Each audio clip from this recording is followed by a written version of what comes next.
Sebelum memasuki rangkaian acara siang hari ini, izinkan saya memperkenalkan diri. Saya Fadilah Bunga yang akan menjadi Master of Ceremony dalam kegiatan kali ini.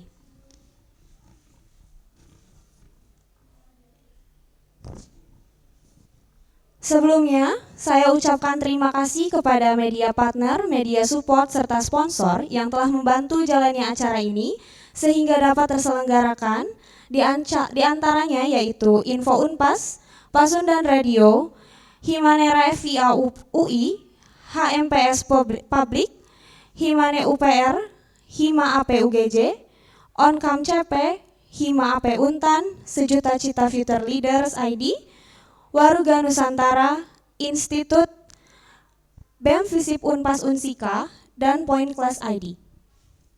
Serta terima kasih juga kepada media support yaitu BEM Visip Unpas, Hima BI Unpas, Hima HI Unpas, Hima KS Unpas, dan Himakom Unpas, serta sponsor Sewat DCJS.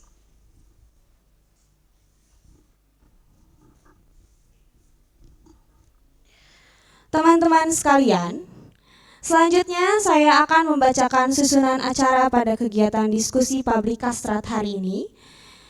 Acara yang pertama yaitu pembukaan, dilanjutkan acara yang kedua yaitu pembacaan tata tertib. Kemudian menyanyikan lagu Indonesia Raya dilanjutkan dengan Karatagan Pasundan. Dilanjutkan acara yang keempat yaitu sambutan-sambutan. Lalu acara yang kelima pengenalan moderator. Dilanjutkan acara yang keenam yaitu acara inti penyampaian materi dari Insinyur Haji Dodi Imron Khalid MS. Kemudian acara yang keenam yaitu sesi tanya jawab dan kesimpulan pemateri. Lalu yang terakhir yaitu penutupan. Teman-teman nanti akan ada kuis di mana kuis ini untuk orang-orang yang aktif sehingga simak terus sampai akhir ya. Memasuki acara yang pertama yakni pembukaan, marilah kita buka kegiatan duplikat AP ini dengan sama-sama mengucapkan basmalah. Bismillahirrahmanirrahim.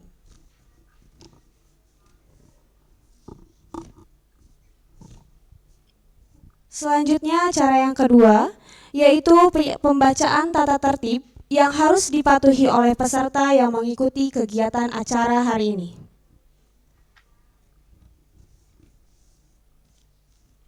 Tata tertib duplikat AP. Peserta wajib hadir tepat waktu. Untuk mengantisipasi keterlambatan, peserta disarankan hadir 15 menit sebelum acara berlangsung. Peserta wajib menggunakan tanda pengenal di setiap rangkaian kegiatan diskusi publik Kastrat duplikat. Peserta wajib mengisi daftar hadir pada kegiatan diskusi publik Kastrat. Peserta dapat dalam keadaan duduk, tidak sedang berbaring atau terlentang. Peserta wajib untuk unmute mikrofon sebelum pemaparan materi. Peserta diperbolehkan untuk bertanya jika MC atau pemantik atau pemateri sudah mempersilahkan. Dalam penyampaian pertanyaan, peserta harus menggunakan bahasa yang baik dan sopan. Jika berhalangan untuk hadir, peserta harap konfirmasi kepada kontak person yang telah ditentukan. Peserta harus mengikuti acara yang berlangsung sesuai dengan jadwal dan agenda yang telah ditentukan. Peserta diharuskan memakai pakaian rapi dan sopan.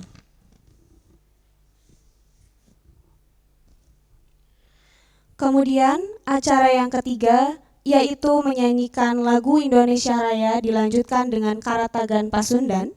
Dimohon kepada peserta yang berada di Zoom Meet untuk duduk tegak dan yang berada di ruangan ini dipersilahkan untuk berdiri.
Ki Sunda. Hayu rapat tirata satitis-tis Siliwangi sejajar di Pajajaran. Hayu junjung wibawa cempardaya Ki Sunda wawangi Nusantara. Paguyuban Pasundan, paguyuban Pasundan.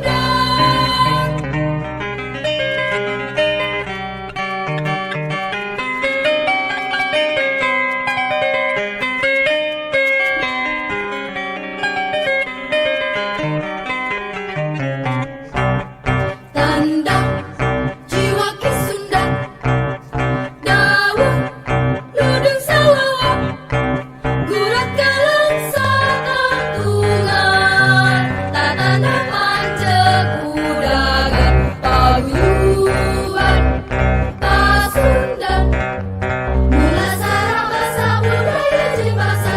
Paguyuban Pasundan, jadi pusat perjuangan Ki Sunda. Hayu dapat di atas selitis di Siliwangi sejajar di Pajajaran.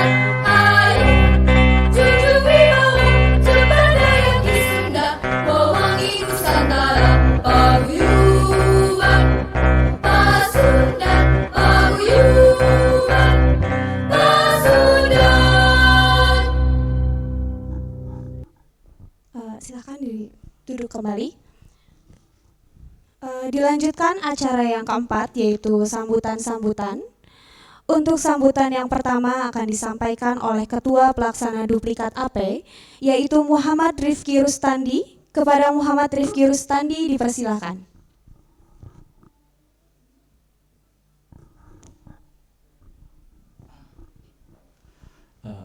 Yang terhormat Wakil Dekan 3 Visip Unpas, Bapak Dr. Andes HR Sumardani MSI. Yang saya hormati Ketua Prodi Administrasi Publik Bapak Dr. Andes Rudi Martiawan MSI. Yang saya hormati Gubernur Himpunan Mahasiswa Administrasi Publik Muhammad Fauzi Rahmadini, serta teman-teman peserta dan teman-teman sekalian yang saya banggakan. Assalamualaikum warahmatullahi wabarakatuh.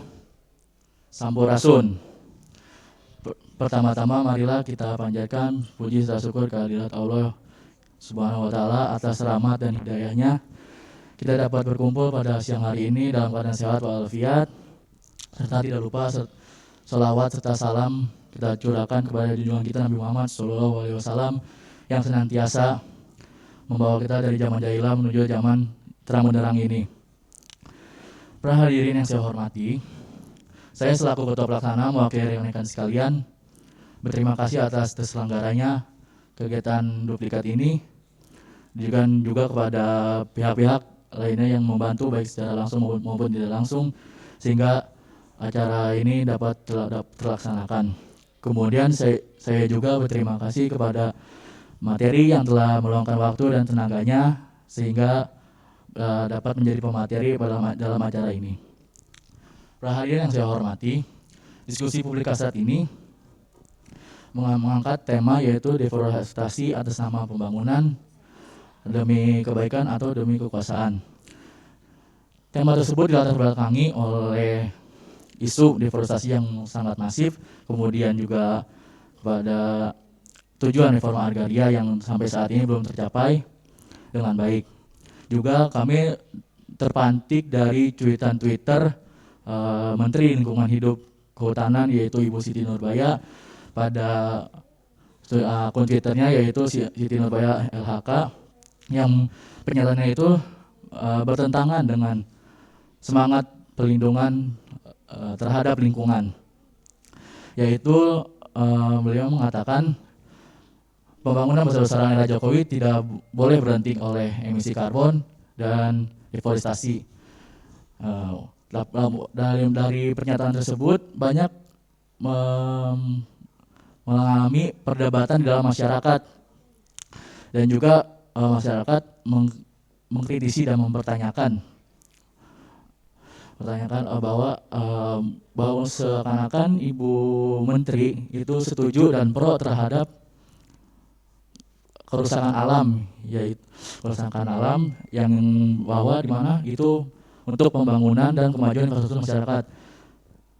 Tapi di sisi lain di sisi lain banyak terjadi sistem politik dan sistem politik yang ekonomi yang korup yang di mana tidak yang hanya untuk mendapatkan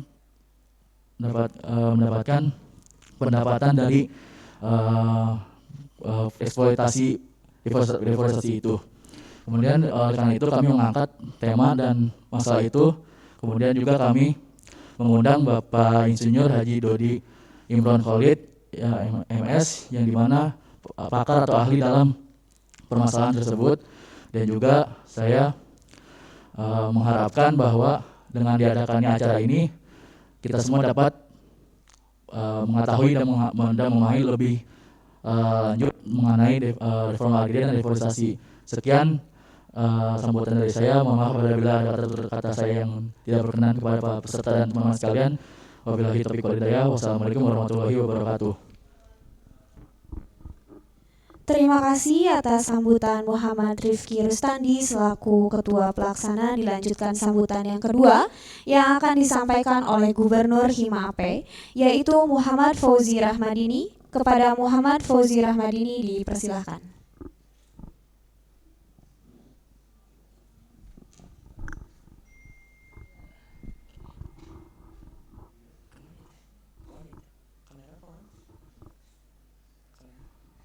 Oke, bismillahirrahmanirrahim.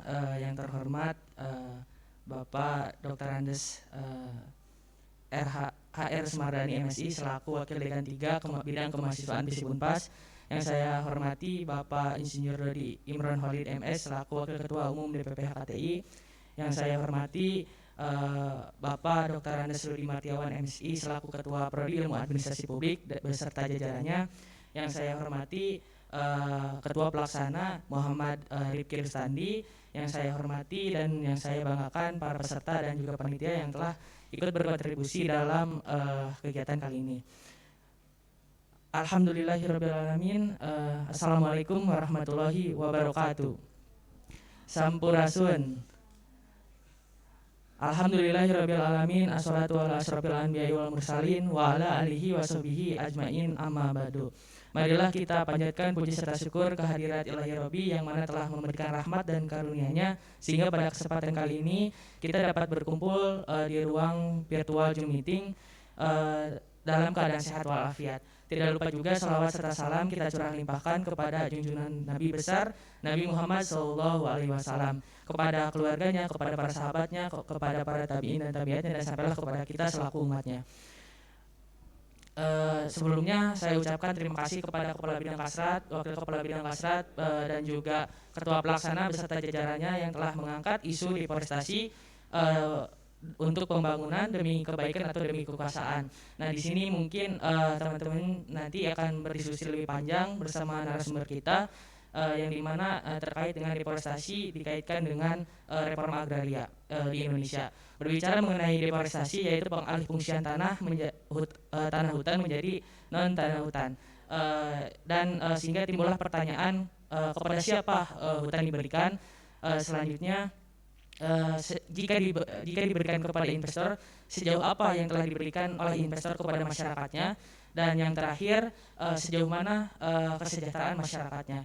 Mungkin itu kiranya sambutan dari saya selaku Gubernur Himpunan Mahasiswa Administrasi Publik. Terima kasih atas perhatiannya. Wabillahi taufiq wal hidayah. Wassalamualaikum warahmatullahi wabarakatuh. Terima kasih atas sambutan Muhammad Fauzi Rahmadini selaku Gubernur Hima-Ape. Dilanjutkan sambutan yang terakhir yaitu yang akan disampaikan oleh opsi Wakil Dekan 3 DRS Haji HR Sumardani MSI.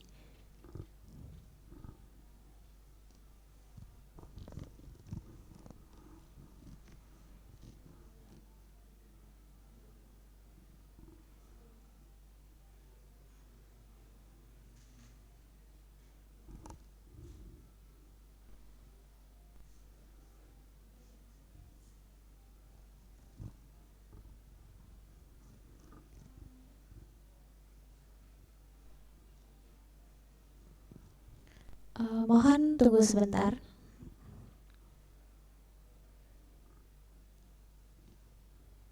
Bismillahirrahmanirrahim. Assalamualaikum warahmatullahi wabarakatuh. Bismillah, alhamdulillah, la haula wa la quwwata illa billah.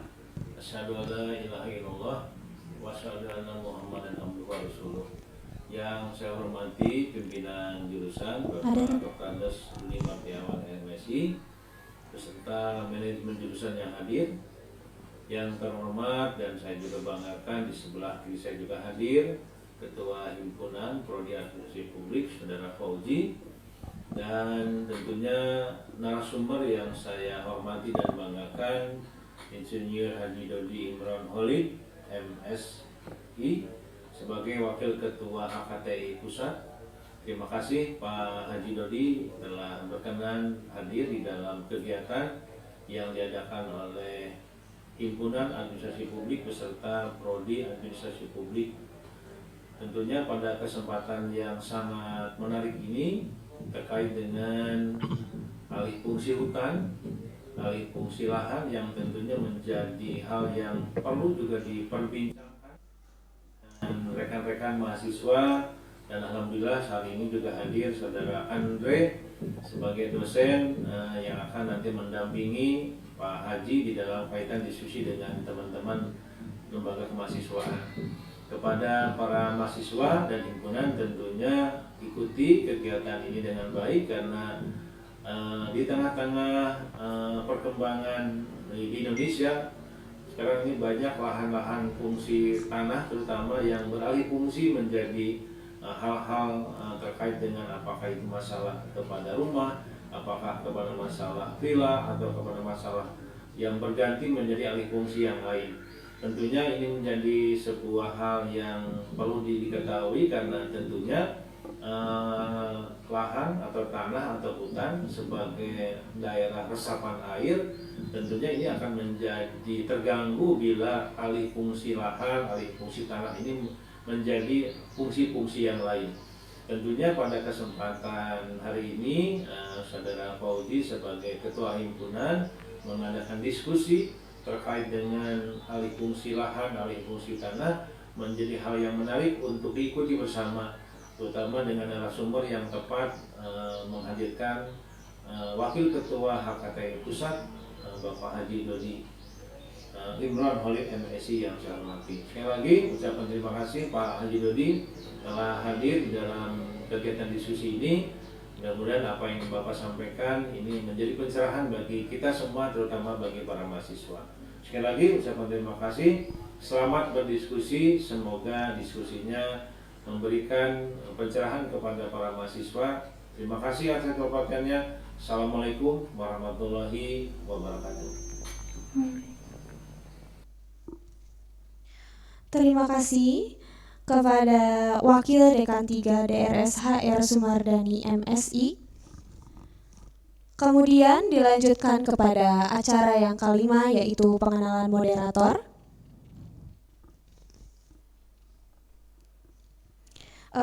Di samping saya, di sebelah saya sudah ada Bapak Andre Arismasyah SAP MAP sebagai moderator pada acara duplikat publik AP hari ini. Sebelumnya, izinkan saya untuk membacakan CV dari moderator kegiatan hari ini.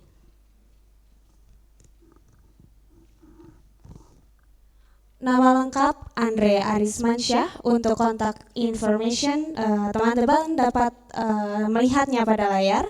Lalu di education background S1 Administrasi Negara Universitas Pasundan, S2 Ilmu Administrasi dan Kebijakan Publik, Short Course of Public Leadership by EDX Harvard University, Class of 2020-2021. Specialization Public Policy Analyst, Organization Analyst, Research, Public Leadership, Negotiation Skill, Development, Creative Economy. Work Experience, Lecture Department of Public Administration Unpas, Comparative of Public Administration, Sistem Public Administration, Collaborative Governance, dan Public Policy. Lalu di samping itu juga beliau sebagai Public Policy Consultant, salah satunya Salah satunya yaitu sebagai tenaga ahli pengembangan usaha produktif dan ekonomi kreatif Bapeda Kabupaten Kuningan 2021. Organization Experience, Leader Commission 2 of DPM Visip Unpas, Vice President of HIMAN, Deputy Secretary General GCI Kota Bandung 2020, Member of Region Police, dan Member of Indonesian Association for Public Administration, Member of Paguyuban Pasundan. Selamat siang Pak, bagaimana kabarnya hari ini? Alhamdulillah, selamat siang juga ya. Mungkin sekarang sedang sibuk apa Pak? Oh, kalau sekarang kebetulan lagi untuk sekarang ada kegiatan, kebetulan saya hari ini juga menjadi bagian dalam satu GKRAP, Gerakan Ekonomi Kreatif Kota Bandung. Dan hari ini kebetulan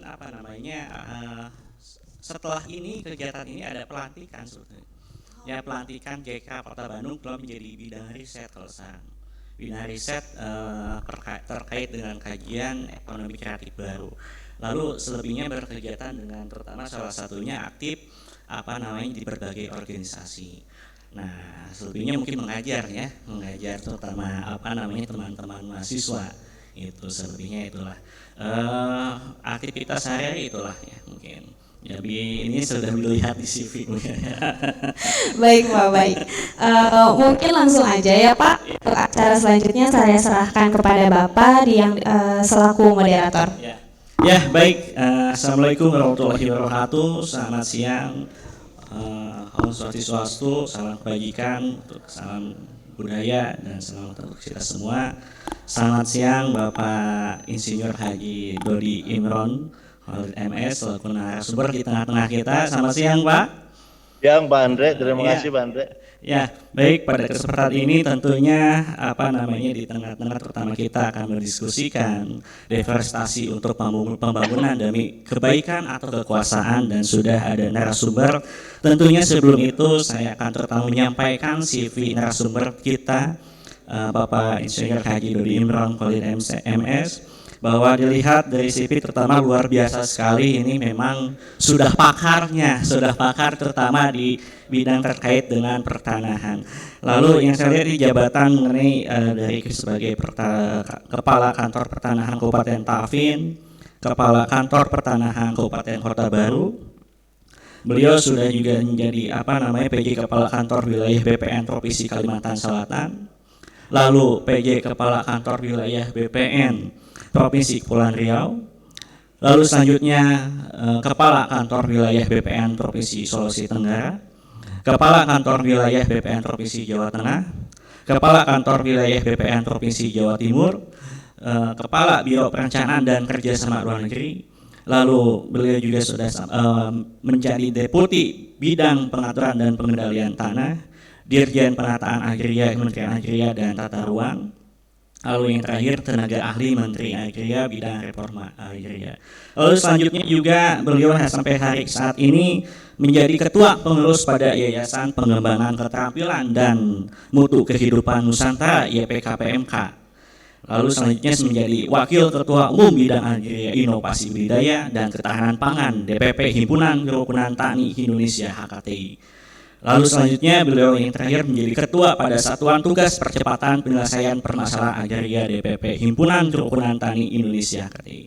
Ya, itulah terutama profil narasumber kita Bapak Insinyur Haji Dodi Imron Khalid MS. Ya, baik Pak, dengan terutama apa yang disampaikan mungkin terutama kita sudah akan terutama mendiskusikan, mungkin Bapak akan menyampaikan begitu, karena ini mungkin sudah banyak sekali yang tidak sabar menunggu terutama materi dari Bapak terkait dengan deforestasi, terkait dengan terutama hutan ini sekarang mulai mau dibagaimanakan tentunya, apakah akan dibawakan terutama mau dibawa arah kemana dengan berbagai banyak isu-isu suatu kebijakan saat ini. Nah tentu dengan di tengah-tengah kita dengan Bapak soal itu mungkin saya kira ini sudah menjadi yang tepat pakarnya terkait dengan pertanahan dan suatu pembangunan. Baik, saya persilakan Bapak untuk menyampaikan materinya. Saya persilakan. Ya, atur nuhun, Pak. Assalamualaikum warahmatullahi wabarakatuh. Selamat siang, salam sejahtera bagi kita sekalian. Sampurasun. Bismillahirrahmanirrahim. Wassalatu wassalamu ala asrofil anbiya'i wa ala alihi wa sahbihi ajmain. Rabbi shrah sadri wa yassir amri wahlul 'uqdatam min lisani yafqahu madu. Anu kusim kuring dipika hormat sobat saya Kang Rudi Martiawan, sobat pisan, saya Kang Rudi dirinya. Yang saya hormati Bapak Wakil Rektor 3, Bapak Dr. Andes Sumardani. Yang terhormat Gubernur, yang luar biasa ini, Kang Pauji ya, mudah-mudahan jadi gubernur beneran nanti ya. 20-30 tahun ke depan jadi gubernur betulan. Moderator Kang Andre ya, gagah masih muda, mudah-mudahan jadi profesor nanti ya. Jadi rektor Unpas lah. Saya manggilnya apa? Bapak-bapak atau adik-adik mahasiswa? Peserta ini kebanyakan mahasiswa ya? Ya, pesertanya mahasiswa, Pak. Ya. Kang Andre, suara saya jelas nggak? Jelas Pak, jelas, sangat jelas ya.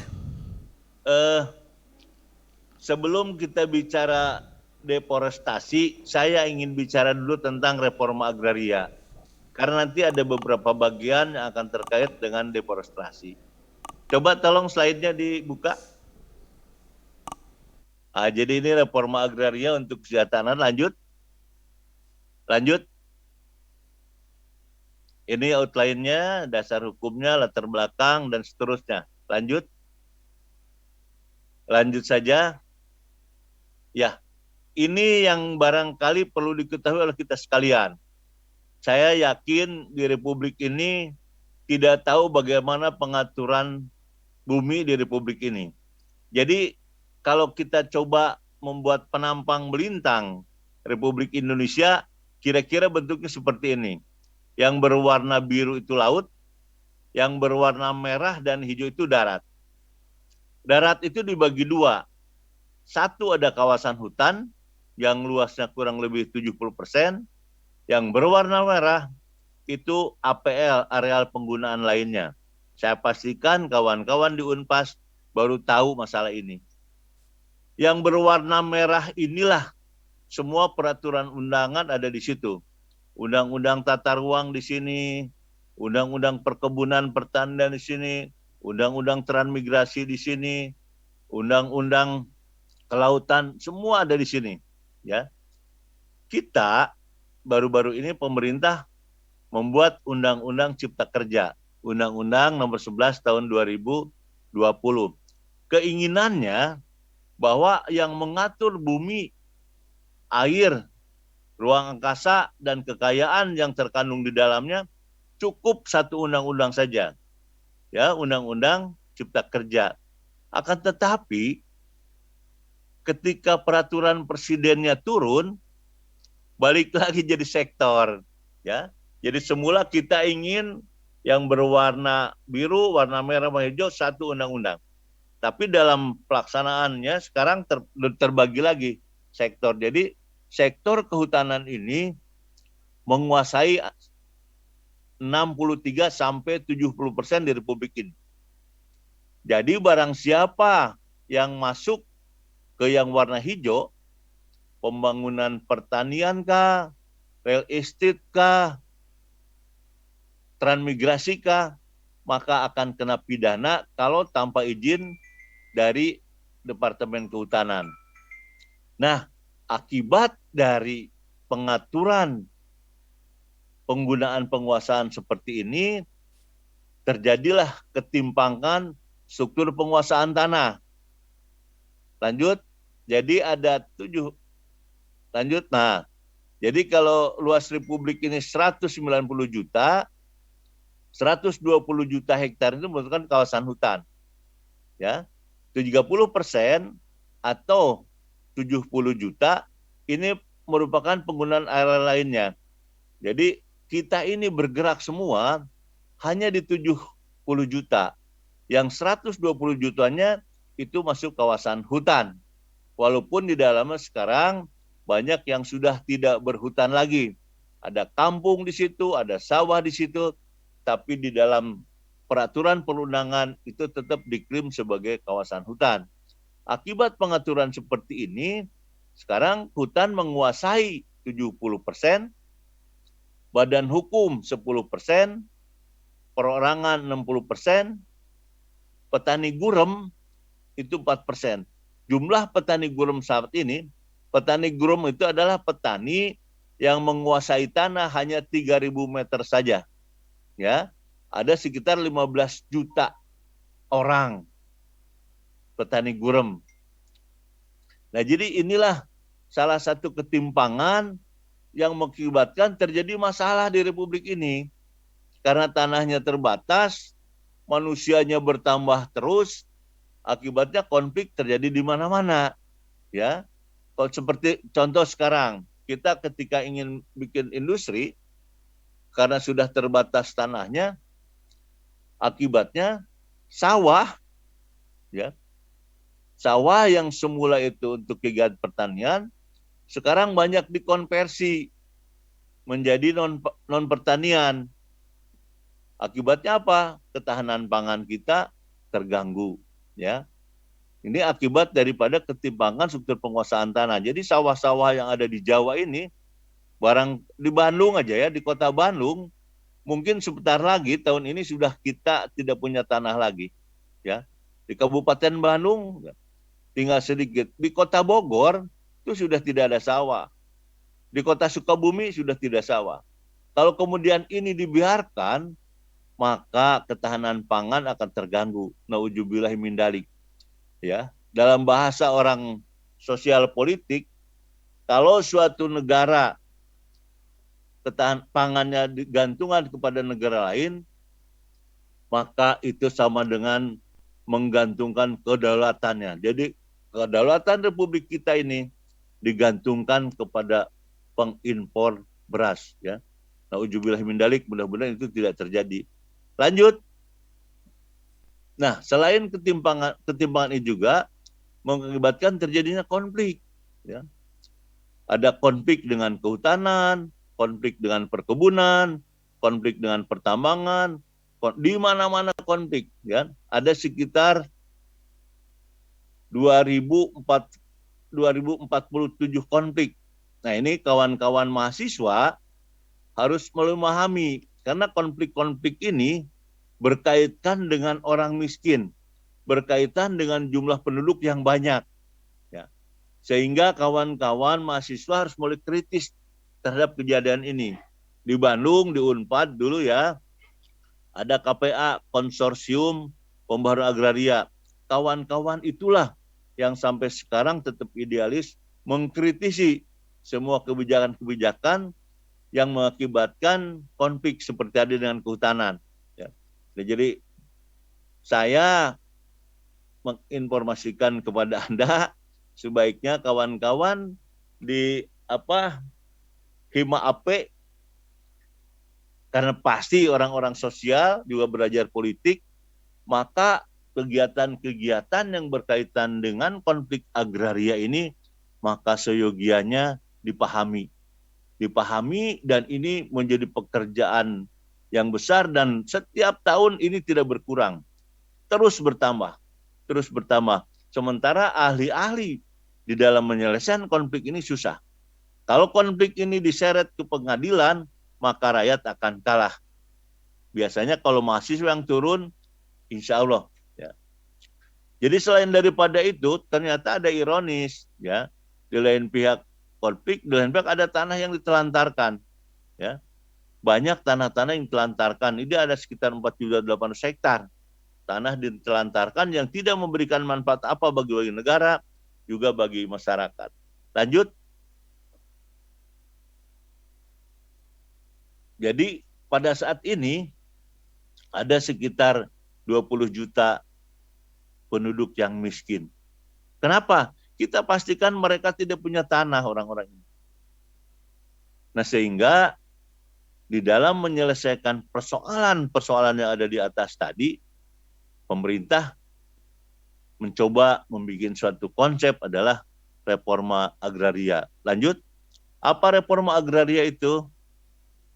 Nah, jadi reforma agraria ini penataan penguasaan politik dan hukum pertanahan. Terbagi dua, ya. Satu ada aset reform, dua ada akses reform. Ketika kita bicara aset reform, maka di sini ada deforestasi. Jadi ada hutan yang dilepaskan, ya, yang dijadikan aset yang diberikan kepada masyarakat, ya. Apakah kemudian ini demi untuk kebaikan atau untuk kekuasaan? Kita lihat nanti, ya. Jadi kembali lagi di dalam aset reform, ya, atau penataan, penggunaan, pemilikan, penguasaan dan pemanfaatan tanah, ya. Jadi ada tanah yang harus diberikan kepada petani agar petani sejahtera, antara lain tanah itu dari pelepasan kawasan hutan. Tadi dikatakan oleh Gubernur kita Muhammad Fauzi bahwa reforma agraria ini juga belum berhasil dengan baik. Barangkali bisa iya, ya, bisa iya, tapi juga tidak jelek-jelek amat, ya. Jadi kita pemerintah, saya ketemu dulu waktu masih jadi dirjen, masih aktif, ya, di Jawa Barat khususnya, itu sudah memberikan tanah untuk rakyat, untuk petani di Ciamis, di Garut, di Cianjur, di Bogor, di Jawa Tengah, kemudian di Batang, di Jawa Timur, banyaklah, ya, di Jawa, apalagi di Sumatera. Di Sumatera sudah banyak kita berikan tanah kepada masyarakat. Jadi setelah diberikan tanah termasuk dari kawasan hutan, lalu dibangun akses reformnya. Yang terpenting nih ini, ya. Jadi kawan-kawan, ya, kalau deforestasi yang diberikan kepada rakyat, ya, jadi hutan yang diberikan kepada rakyat, kalau tidak dibangun akses reformnya, ini tidak akan meningkatkan kesejahteraan, ya. Jadi pertanyaan dari ketua panitia sama juga namanya, ya, Fauzi juga. Jadi dari Fauzi, ya, kalau tidak dibangun akses reformnya, berapapun tanah yang diberikan kepada rakyat, maka tingkat kesejahteraan tidak akan terjadi. Ya. Jadi deforestasi ini bisa meningkatkan kesejahteraan, ya, demi kebaikan, bukan untuk kekuasaan, kalau dibangun akses reformnya. Apa akses reform? Nanti kita lihat. Lanjut. Nah, jadi ini tujuan reforma agraria. Jadi tujuan reforma agraria yang pertama, mengurangi ketimpangan struktur penguasaan tanah. Jadi perlu saya sampaikan, yang disampaikan oleh Buya Ketua MUI itu sangat benar, itu tidak salah, ya. Jadi sekarang ini Gini rasio di bidang pertanahan itu 56%. Apa artinya?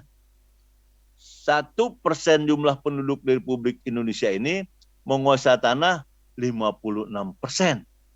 Nauzubillah, luar biasa, ya. Artinya pelepasan hutan itu diberikan kepada siapa?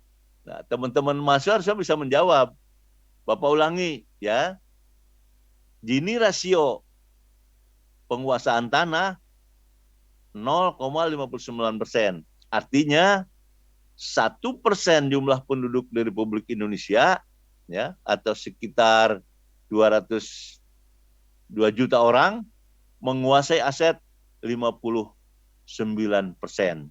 Artinya deforestasi atau pelepasan kawasan hutan kita pastikan ini banyak diberikan kepada para pengusaha, ya, khususnya pengusaha-pengusaha perkebunan. Karena memang sekarang ada kurang lebih 14 juta hektar tanah hutan yang sudah diberikan kepada para pengusaha, khususnya pengusaha sawit. Apakah ini bisa mensejahterakan rakyat? Nah, ini tentunya harus penelitian yang mendalam.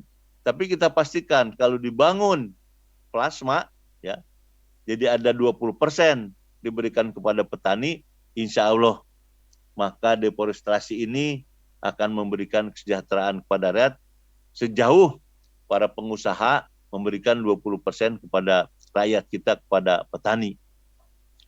Kemudian yang kedua, menciptakan sumber kemakmuran, itu pasti memperbaiki dan menjaga kualitas lingkungan hidup.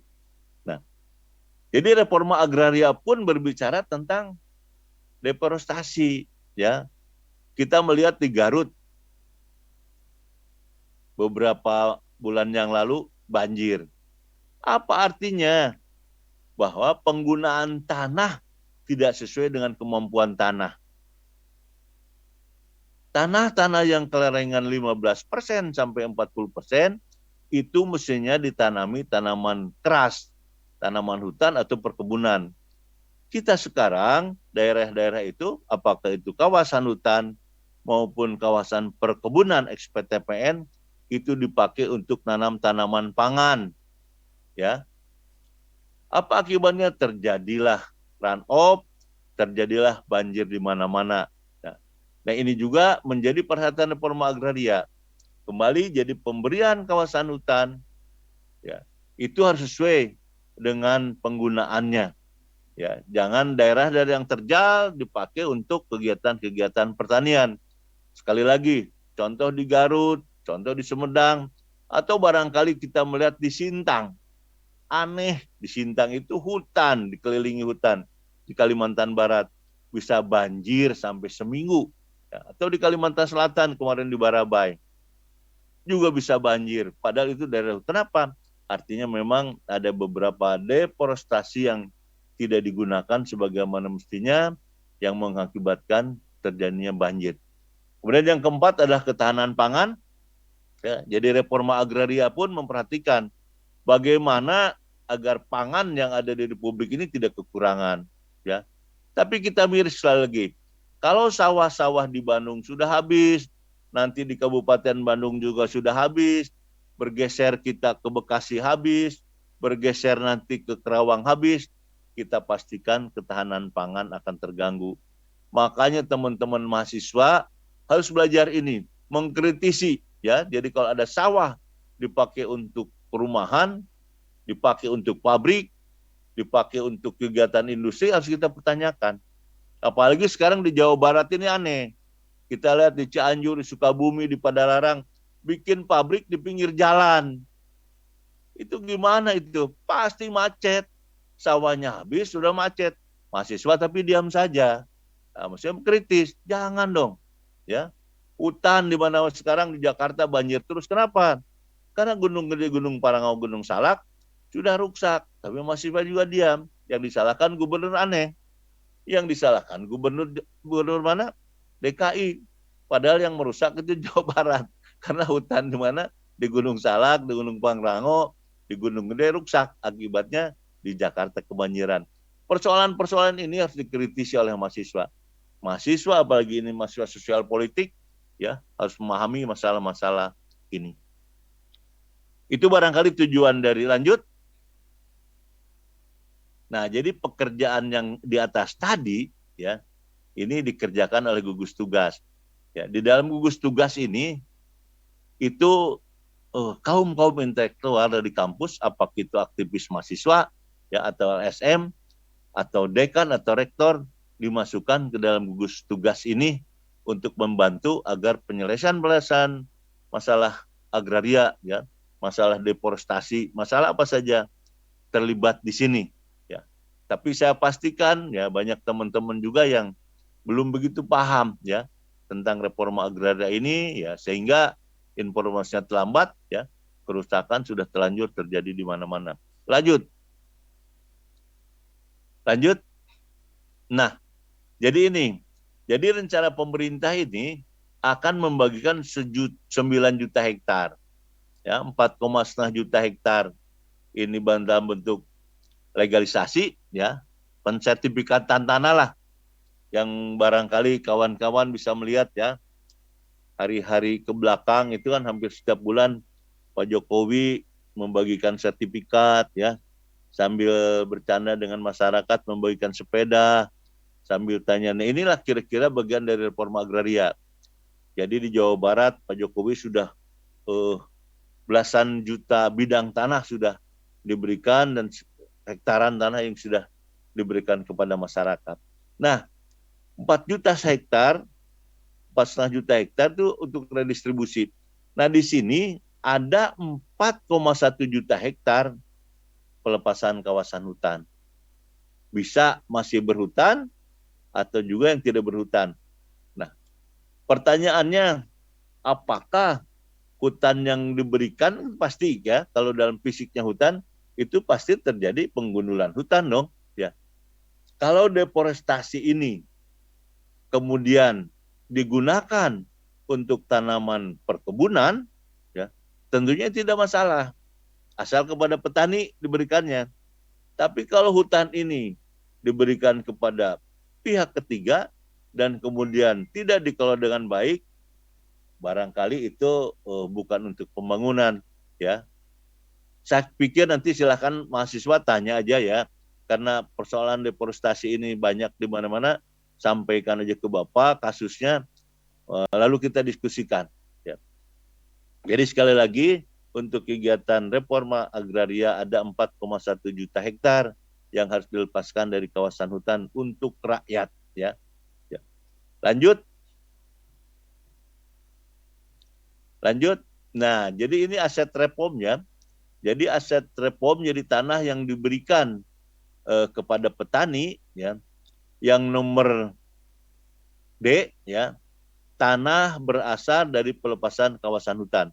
Jadi banyak objek yang akan kita berikan kepada petani yang tadi jumlahnya sekitar 9 juta hektar. Salah satu objek yang akan kita berikan kepada petani adalah pelepasan kawasan hutan ya. Ya mungkin bahasa mahasiswa deforestasi ya. Seperti apa deforestasi ya? Kalau menurut konsepnya reforma agraria, tentunya ini demi untuk kebaikan, untuk pembangunan ya. Apakah terkait dengan kekuasaan? Nah, itu terserah dari mana nanti melihatnya. Kalau memang ini dimanfaatkan untuk kegiatan politik, barangkali ya bisa untuk kekuasaan ya. Lanjut. Jadi ini subjek reforma agraria ya. Jadi subjek reforma agraria itu adalah orang yang bisa diberikan tanah dari objek reforma agraria yang di atas tadi ya. Bisa perorangan, bisa kelompok ya, juga bisa badan hukum ya. Tapi kita sekarang mengarah bahwa tanah-tanah yang diberikan kepada masyarakat tidak lagi kepada perorangan, tapi kepada koperasi, kepada poktan atau kepada gapoktan. Kenapa? Karena pengalaman ketika kita memberikan kepada perorangan sering diperjualbelikan ya. Jadi dijual tanahnya oleh petani sehingga petani kembali miskin. Nah, untuk menanggulangi itu ya, jadi subjek lebih ditekankan kepada koperasi atau kelompok tani yang berbadan hukum tentunya. Jadi itu objek. Lanjut. Nah ini ya. Jadi orangnya ada, petaninya ada, petaninya itu juga sudah diberi tanah ya. Kalau tidak dibangun akses reformnya ya, Pak Ketua Panitia, ini tentu tidak akan memberikan apa-apa. Tidak akan memberikan kesejahteraan. Contoh ya, yang paling dekat ya, di Cianjur ya, di belakang Istana Presiden di Cipanas, Bapak dulu membagikan 150 hektar kepada kurang lebih 350 petani. Bapak membagikan ketika itu tahun 2015 lah. Sampai saat ini, walaupun sudah kita berikan tanah gratis, disertifikatkan gratis, tapi tetap masih miskin. Ya. Kenapa miskin? Ya. Nah, ini karena memang pertama SDM masyarakat kita ini masih relatif rendah. Nah, tentunya untuk meningkatkan SDM ini perlu kawan-kawan mahasiswa ya, mulai kritis, mulai belajar. Kenapa sih di Republik Indonesia itu miskin? Saya sampai ada 30 juta orang miskin. Banyak yang sakit ya. Karena dia miskin, tidak mampu berobat. Banyak yang tidak sekolah. Alhamdulillah kawan-kawan bisa kuliah di Unpas ya. Yang lain jutaan orang hanya mampu menyelesaikan sekolah di SMP saja. Di SMA pun udah kesulitan. Kenapa? Karena dia tidak punya uang. Ya, kasihan kan? Nah, makanya konsep akses reform ini kepada siapapun juga, tidak hanya kepada petani, ya, bisa juga kepada orang perkotaan yang kita bagikan tanahnya untuk industri, ya. Ini bisa meningkatkan kesejahteraan dengan catatan harus ada organisasi. Tentunya kawan-kawan di Fakultas Administrasi Publik ini pasti belajarlah organisasi, ya. Jadi untuk mensejahterakan orang ini tidak mungkin satu persatu, capek, ya, dan kemudian juga tidak realistis. Ya. Maka untuk itu perlu dibikin kelompok-kelompok, ya. Jadi kelompok-kelompok UKM, kelompok petani, kelompok apa saja termasuk petani hutan, ini wajib kita bikinkan. Saya pastikan teman-teman ini bisa, dan saya sarankan kalau nanti teman-teman KKN, ya, coba melihat persoalan-persoalan ini. Jadi Pak Andre, Pak Moderator, Pak Rudi, ya, Pak Wakil Rektor 3, saran saya, ya, karena kemiskinan itu sekarang di mana-mana, baik di perkotaan maupun di pedesaan, maka alangkah lebih bagusnya teman-teman mahasiswa yang KKN diarahkan terlebih dahulu, ya, untuk menjadi, ya, fasilitator lah kalau memungkinkan. Kita latih dulu tentunya mahasiswanya, ya. Yang pertama yang terpenting itu di desa itu tidak ada organisasi yang bagus, ya. Koperasi ada tapi hanya namanya saja. Kenapa? Karena kapasitas organisasinya nggak ada orang administrasi publik di situ, nggak ada orang sospol di situ, ya. Jadi kalau ada orang sospol, ada orang, mungkin kelompok-kelompok PANI dibangun organisasinya bagus, ya. Setelah organisasinya ada, maka perlu pendampingan usaha. Jadi banyak sekarang sarjana-sarjana yang kembali ke desa dan sangat bermanfaat ketika dia menjadi pendampingan usaha. Sekarang ada bantuan dari Republik ini, apakah itu KUR, ya, bantuan-bantuan lain habis dengan sendirinya begitu saja. Kenapa? Karena ada yang mendampingi. Tapi saya melihat, ya, di beberapa daerah ada kawan-kawan yang kembali ke kampung halamannya setelah dia lulus dari sarjana, balik dia ke kampungnya, dia menjadi pendamping usaha di bidang apa saja, ya, terutama mendampingi masalah kepemimpinannya lah, masalah SDM-nya, ya, mungkin masalah usahanya bisa kita belajar ke tempat lain, tapi kepemimpinan itu yang terpenting, membentuk organisasi, menjadi pimpinan di situ, menjadi pendamping, ya. Kemudian untuk meningkatkan keterampilannya, ya tentunya kita gampang bisa ngambil dari mana saja, ambil dari LSM, bisa ambil dari universitas, ambil dari para pengusaha, ya, kita siapkan SDM-nya. Kemudian juga selain daripada itu, dalam rangka meningkatkan kesejahteraan masyarakat, ya, perlu penyediaan infrastruktur yang baik. Nah ini kawan-kawan mahasiswa, ya, harus juga jeli, ya. Bayangkan, ya, kita memerintahkan petani, ya, supaya berusaha dengan baik. Giliran dia cari pupuk, cari bibit yang baik, itu kesusahan luar biasa. Ya. Nah tentunya ini juga harus dikritisi oleh kawan-kawan mahasiswa, ya. Nah kemudian fasilitasi modal, ya, sekarang sudah gampang, ya. Modal petani ini ada 35 juta KUR, ya, tanpa jaminan, tapi biasanya beberapa bank minta jaminan apa saja, ya. Bisa surat tanah, bisa surat mobil atau apa saja. Artinya kalau sekedar 35 juta untuk kegiatan usaha, ya, bank-bank BRI, BNI, Mandiri, ya, menyiapkan itu, ya. Jadi ada pasca panen dan ada pemasaran. Itulah kira-kira, ya, pertanyaan kawan-kawan bagaimana agar kita bisa mensejahterakan masyarakat, ya. Lanjut. Nah, ini catatan, ya. Jadi laju deforestasi tahun 2000 sampai 2017. ya. Jadi dari 2000 sampai 2009 menurut versinya FWI 1, juta 5, juta hektar. Jadi luar biasa ya, luas sekali ya. Sedangkan menurut KLHK ini hanya 308.000 hektar. Pada tahun 2009 sampai 2013 ini menurun ya, 1,3 juta hektar. Ya.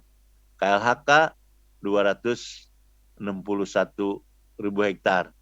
2017 ya 4,47 juta hektar, KLHK 220.000 hektar.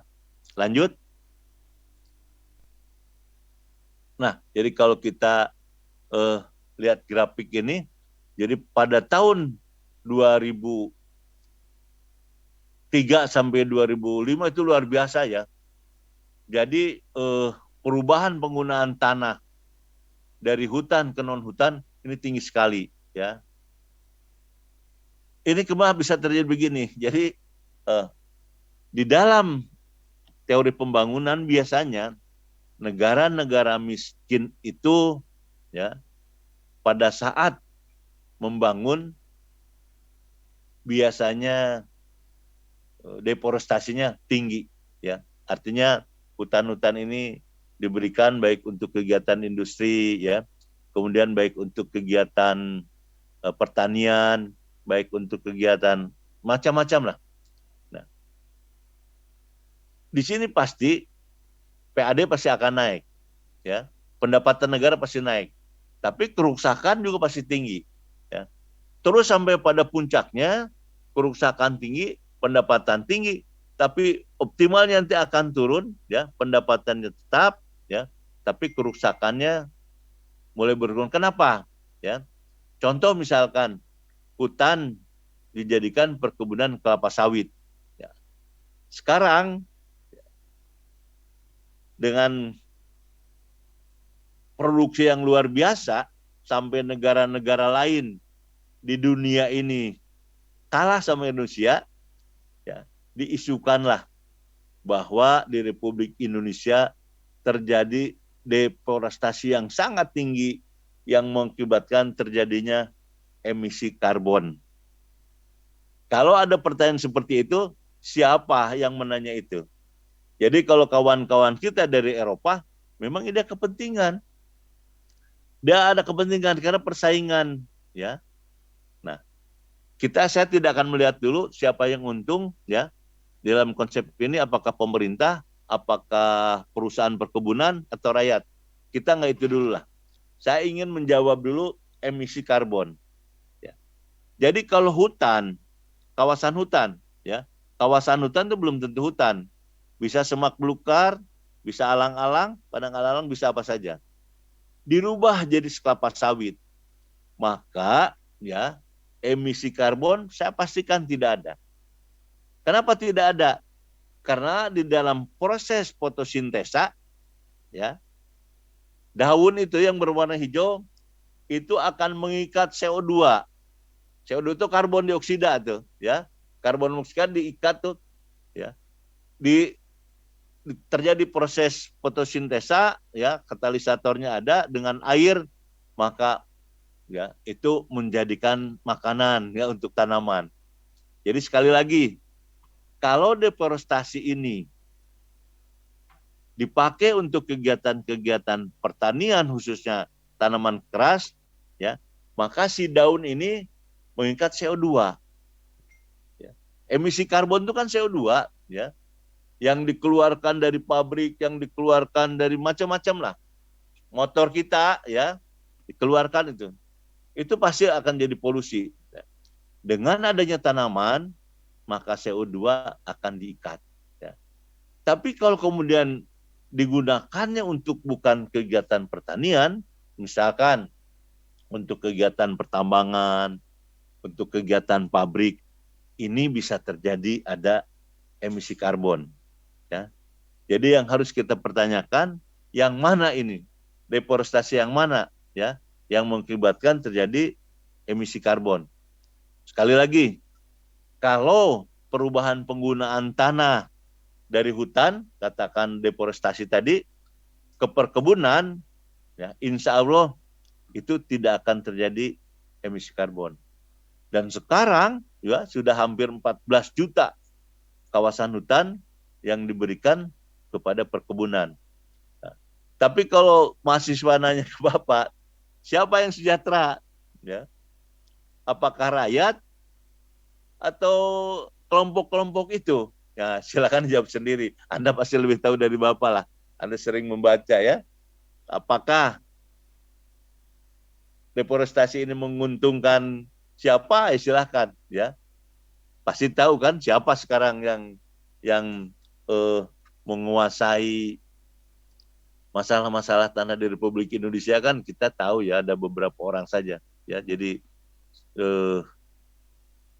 mereka gini ya, orang-orang itu kebetulan juga dekat barangkali dengan para penguasa ya, itu tidak masalah sebetulnya sejauh akan memberikan kontribusi kepada negara. Mereka punya mereka punya kebun sawit, mereka punya pabrik CPO, mereka punya pabrik sabun, punya pabrik mentega, ada 14 dekat. Mereka juga punya Indomaret, punya Hypermart, punya apa dan sebagainya. Artinya dari hulu ke hilir memang kebetulan dikuasai oleh beberapa kelompok itu. Apakah model seperti ini mensengsarakan rakyat? Ya, akibat dari deforestasi tadi, ya silakan nanti mahasiswa menganalisa sendiri saja. Ya, lanjut. Nah ini jadi perubahan penggunaan tanah ya. Balik lagi sebentar yang tadi Mas. Ulangi lagi. Nah tabel ini ya. Jadi kita kelihatan itu ya. Jadi perubahan tutupan lahan ya. Jadi yang tadinya hutan ya menjadi non hutan. Tapi kalau non hutannya perkebunan, insya Allah lah nggak apa-apa. Tapi kalau non hutannya di luar perkebunan maka akan terjadi macam-macam termasuk tadi emisi karbon ya. Atau juga mungkin terjadi banjir atau terjadi bencana di mana-mana. Kalau tutupan hutan ditanami yang bukan tanaman keras. Tanaman keras itu seperti tanaman-tanaman perkebunan, pohon kelapa, kelapa sawit, karet, buah-buahan, ya, jati, itu kita sebut tanaman keras. Insya Allah itu tidak deforestasi juga tidak bermasalah ya. Tapi kalau dimanfaatkan untuk yang lain, nah ini ya pastilah terjadi emisi karbon ya. Terus ya semakin ini pelepasan kawasan hutan semakin menurun ya. Jadi pada tahun 2016 sampai 2017 ya hanya sedikit sekali deforestasi terjadi di negara Republik ini. Lanjut.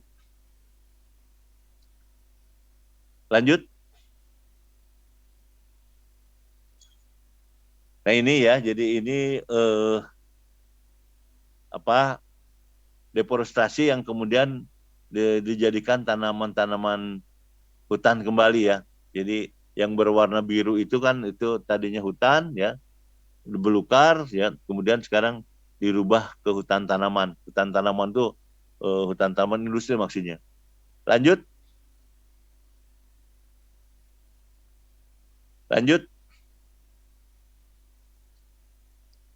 Jadi ini dari KLH ya menyatakan bahwa telah menurun deforestasi ya seperti tersebut di atas ya, berdasarkan data dari Forest Watch Indonesia ya, deforestasi mengalami peningkatan ya, jadi sebelum tahun 2009 sampai 2013 ya, jadi memang ada data yang berbeda ya. Kalau dari kehutanan kan menurun ya. Kenapa menurun? Barangkali tadi ya setelah kita berikan hutan kemudian ditanami oleh tanaman-tanaman perkebunan ya atau tanaman-tanaman HTI ya, maka perubahannya atau peningkatannya relatif akan kecil ya karena ditanami oleh jenis yang sama ya. Lanjut. Jadi perbedaan angka tersebut ya disebabkan karena perbedaan metode dan definisi terkait dengan hutan. yang Bapak katakan tadi ya. Jadi kalau hanya diberikan saja, kemudian tanpa dianalisis, tanpa digunakan untuk kegiatan-kegiatan yang lain, ya kita pastikan akan terjadi penurunan yang sangat besar sekali ya. Tapi kalau kemudian dimanfaatkan untuk kegiatan-kegiatan yang positif ya, yang penggunaannya mirip seperti hutan, tentunya ya deforestasinya menjadi kecil ya. Jadi mendefinisikan deforestasi adalah wilayah yang hilang akibat penggundulan hutan tanpa dikurangi dengan reboisasi ya, dan diambil penggunaan secara street ya. Jadi memang beda ya. Kalau ini ada informasi hutan diberikan kepada investor sekian 14 juta hektar, sudah sampai di situ. Oh, itu tanpa dikurangi dengan reboisasi atau penanaman hutan perkebunan, ya kita pastikan pasti deforestasi akan sangat tinggi sekali. Itu barangkali yang dapat Bapak sampaikan. Jadi poinnya deforestasi ini ya, pasti untuk kegiatan pembangunan kalau ya, pemanfaatannya memberikan kesejahteraan yang setinggi-tingginya bagi negara dan bagi rakyat. Tapi kalau tidak memberikan ya barangkali tanda tanya. Berbeda dengan kekuasaan ya. Apakah ini demi kekuasaan? Bisa terjadi iya, bisa juga terjadi tidak, terserah kita menganalisanya. Barangkali itu yang dapat disampaikan. Terima kasih atas perhatiannya. Kalau masih ada yang belum jelas, silahkan ditanyakan. Terima kasih. Wassalamualaikum warahmatullahi wabarakatuh. Waalaikumsalam warahmatullahi wabarakatuh. Ya, luar biasa, tepuk tangan dulu untuk Pak Dodi selaku pemateri. Luar biasa, terutama informasi dan terutama gagasan dan by data evidence ya, berkaitan dengan suatu konteks reforma agraria. Tentu ini menjadi suatu hal yang menarik ya Pak, mengenai ketika kita melihat lebih jauh lagi, mengkaji lebih jauh lagi terkait dengan konteks atau agraria hari ini.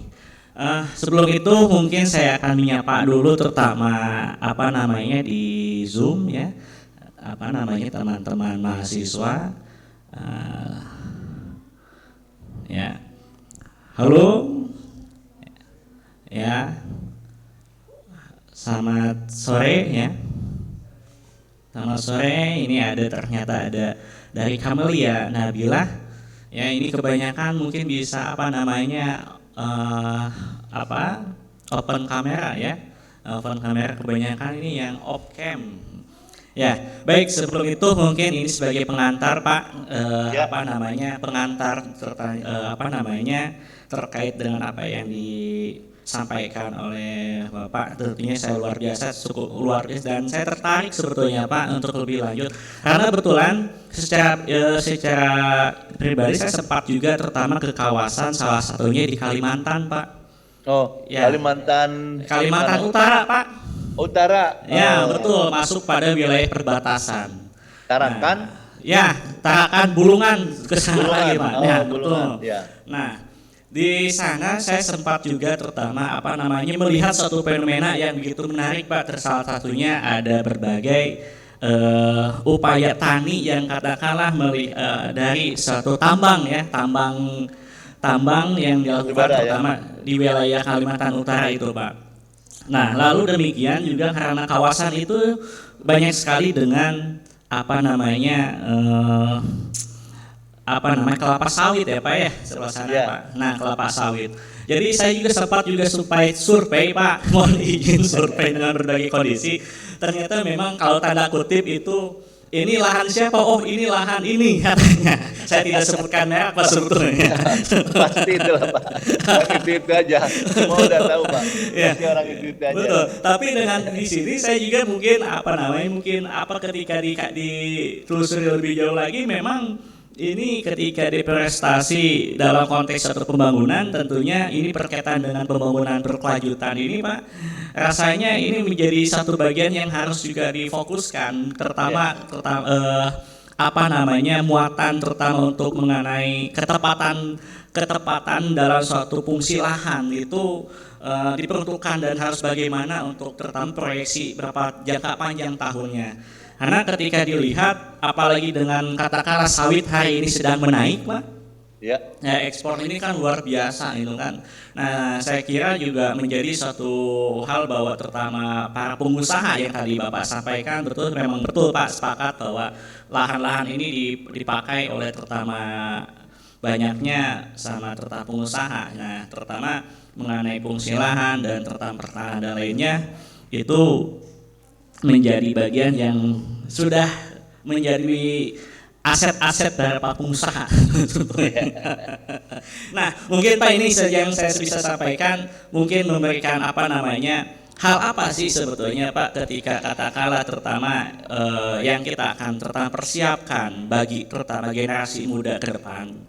Ketika kita berkaitan dengan berbagai satu kondisi di mana pembangunan ini akan memberikan satu dampak negatif atau positif ketika ada berkaitan dengan pembangunan berkelanjutan. Kita sudah difokuskan dan berikan suatu tantangan dihadapkan dengan SDGs, dihadapkan dengan bonus demografi, dihadapkan dengan berbagai suatu kondisi yang kita harus terutama memanfaatkan suatu fungsi lahan untuk terutama kesejahteraan masyarakat. Nah, di satu sisi tadi betul Pak, ada kita dihadapkan dilematis antara suatu untuk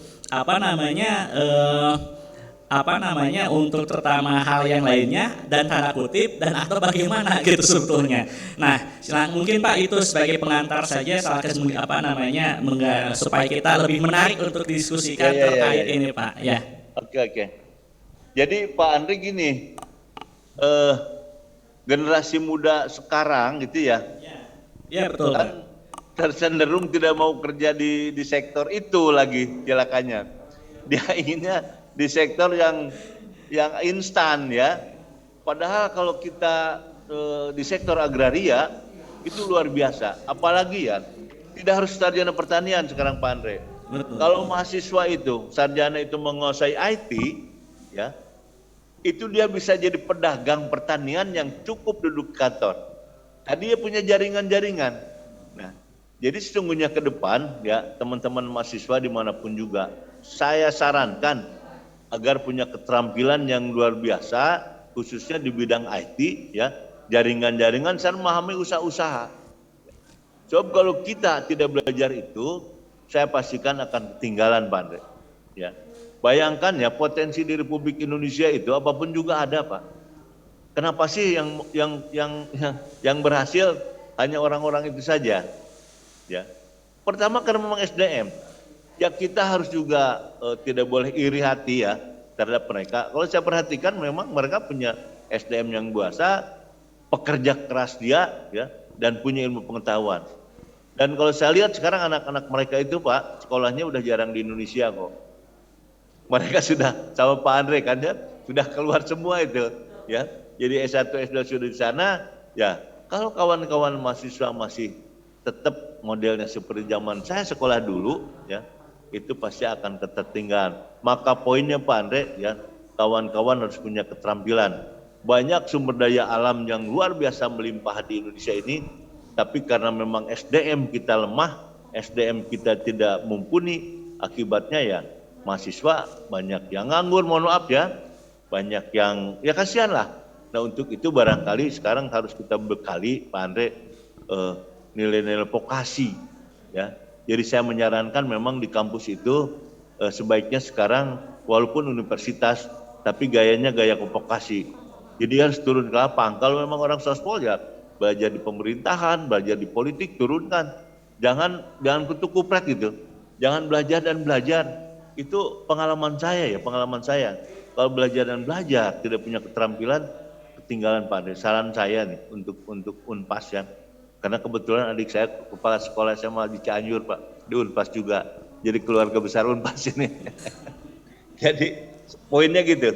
Jadi kepada generasi muda sekarang, teman-teman mahasiswa tingkatkan keterampilan, kuasai ilmu pengetahuan apapun juga, dan jangan lupa sekarang lagi IT ya, lagi luar biasa.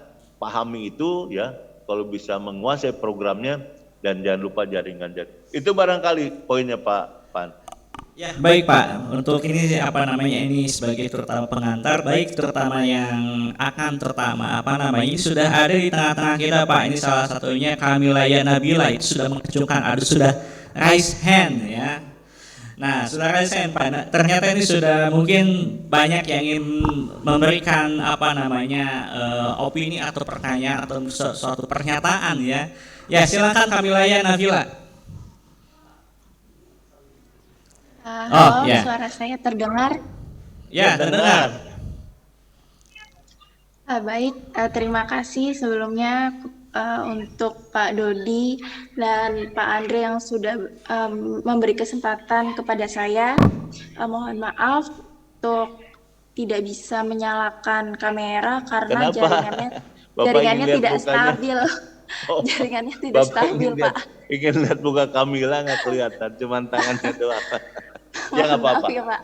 nggak apa-apa. Jadi sebenarnya saya tuh ingin bertanya mengenai keberlanjutan ini sih. Jadi di sini tuh lebih sering banget akhir-akhir ini saya tuh mendengar istilah keberlanjutan gitu di dalam sektor pembangunan. Nah, ketika di sini maknanya tuh keberlanjutan itu kan sesuatu yang berlanjut gitu. Nah, kadang-kadang tuh saya tuh sering bingung gitu dengan makna tersebut. Maksudnya kan mungkin kalau dari masyarakat awam itu keberlanjutan itu ya untuk stop mengeksploitasi gitu atau untuk merusak alam gitu. Nah, sedangkan keberlanjutan yang di sini secara keberlanjutan tapi terus mengeruk hasil alam gitu, kayak misalkan kelapa sawit yang ini. Jadi sekarang tuh kelapa sawit kan lagi mahal untuk biayanya, padahal Indonesia sendiri penghasil kelapa sawit terbesar gitu di dunia.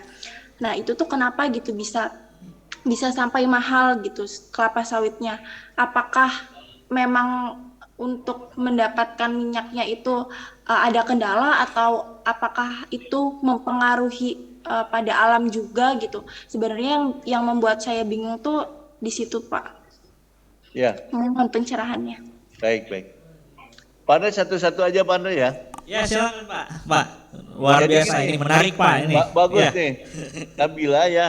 Jadi berkelanjutan itu, yang satu alam harus lestari, ya. Alam harus lestari dan anak cucu kita, anak cucu saya, anak cucu Nabila juga harus kebagian nanti. Sehingga maka di dalam pengelolaan sumber daya alam ini sekarang perlu AMDAL. Jadi analisa dampak lingkungan itu akan dihitung ya, positif dan negatifnya.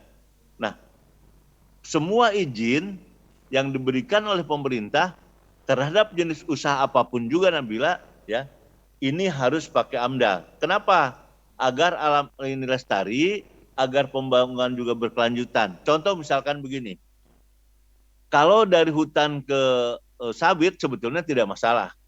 Dan kalau harga sawit ini naik ya alhamdulillah untung ya. Kalau harga sawit itu naik untung ya. Karena bagaimanapun juga barang itu kita ekspor ke sana, ke luar negeri Nabila ya. Jadi diekspor ke luar negeri maka pendapatan negara dari pajak akan meningkat ya. Asal harga minyak jangan mahal di kita. Jangan mahal di mana? Di Indonesia. Tapi kita pastikan enggak. Karena harga minyak di Republik ini sudah ada aturannya. Tidak boleh lebih dari sekian. Jadi yang disebut tadi harga sawit naik ini sangat menguntungkan. Karena kita ini produsen yang terbanyak, terbesar di dunia, dan barang itu kita ekspor ke luar negeri. Sehingga negara dan pengusaha mendapat keuntungan. Ya kemudian tentunya nanti, nah sekarang berbalik, bagaimana kalau tambang? Nah ini memang kalau tambang berbahaya ini. Jadi kalau kemudian semua batu bara kita ambil, itu kan barang habis, ya. Itu kan ciptaan Tuhan, ciptaan Allah, ya. Nah makanya perlu itu penjagaan, jangan kita habiskan turun sekarang, ya. Nanti bagaimana cucu kita, ya. Atau boleh, silahkan diambil, tapi dengan catatan semua pengusaha harus mereklamasi tanah tersebut dan kemudian dijadikan lagi tanah yang bermanfaat bagi masyarakat dan bagi negara. Jadi ketika ditambang, dia harus menginvestasikan uang keuntungannya itu. Direklamasi, diuruk tanah itu, dikembalikan lagi seperti asalnya, kemudian dipakai untuk bertanam atau dipakai untuk pariwisata atau dipakai untuk apa saja. Nah, yang benar itu sebetulnya Neng Kamila seperti itu, ya. Yang kita harapkan memang 1-2 sering juga ada penyimpangan, tapi sebagian besar sekarang, ya, apalagi kita punya KPK, ketika terjadi penyimpangan itu sudah kita pastikan korupsi dan akan diperiksa oleh KPK. Nah, ini perlu Pak Andre, ini perlu panjang lebar khusus masalah AMDAL ini. Mungkin nanti kita ceritalah kalau saya ke Bandung nanti, ya. Oh, siap Pak, siap. Harus diagendakan Pak.